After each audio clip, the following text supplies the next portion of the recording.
konsep hukum tanah di Indonesia berbeda dengan hukum Belanda. Ketika kita merujuk kepada hukum Belanda sebelum 1960, tanah itu dimiliki oleh pemerintah Belanda, sehingga bisa terbit hak eigendom terhadap negara. Namun, sejak 1960, berdasarkan hukum tanah nasional kita, tanah tidak dimiliki oleh negara, tetapi dikuasai oleh negara. Real Estate Law Pas FM bersama Edilex dari Lex & Co.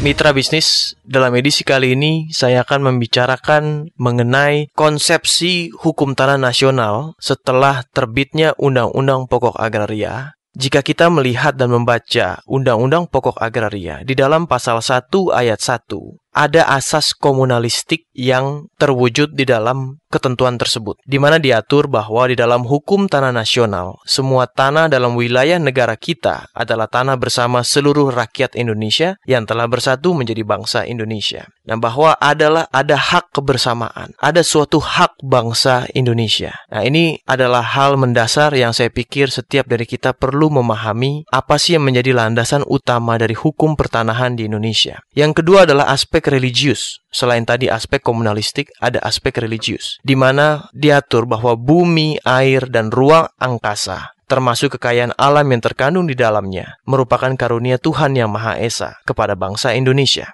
Itulah aspek religius dari hukum tanah kita. Nah, aspek religius ini tentunya juga sejalan dengan pasal 33 ayat 3 Undang-Undang Dasar 1945 yang sampai saat ini belum berubah, di mana diatur bahwa bumi dan air dan kekayaan alam yang terkandung di dalamnya dikuasai oleh negara dan dipergunakan untuk sebesar-besar kemakmuran rakyat. Mari kita melihat dan mendengar kembali bahwa bumi dan air dan kekayaan alam yang terkandung di dalamnya dikatakan dikuasai oleh negara, bukan dimiliki oleh negara. Nah, konsep hukum tanah di Indonesia berbeda dengan hukum Belanda. Ketika kita merujuk kepada hukum Belanda sebelum 1960, tanah itu dimiliki oleh pemerintah Belanda, sehingga bisa terbit hak eigendom terhadap negara. Namun, sejak 1960, berdasarkan hukum tanah nasional kita, tanah tidak dimiliki oleh negara, tetapi dikuasai oleh negara. Nah, ini dua konsep yang berbeda, sepenuhnya berbeda. Jadi yang pertama, ada hak bangsa Indonesia, lalu hak bangsa Indonesia ini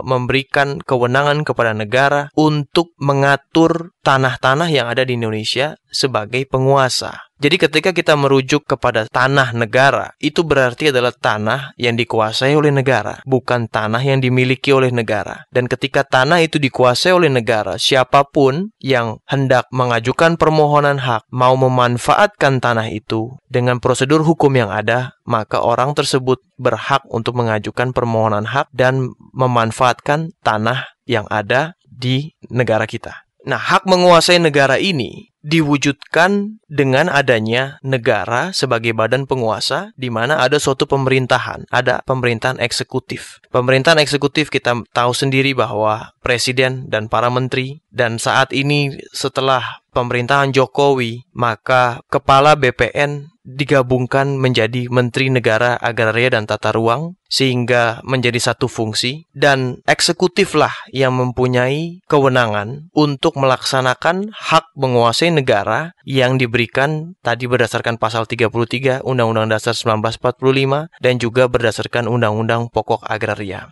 Terhadap hak menguasai negara, tentunya pemerintah eksekutif mempunyai kewenangan, di mana terhadap kewenangan tersebut diatur melalui peraturan perundang-undangan tentang bagaimana penguasaan, penggunaannya, bagaimana peruntukannya, baik melalui perencanaan umum dan perencanaan khusus.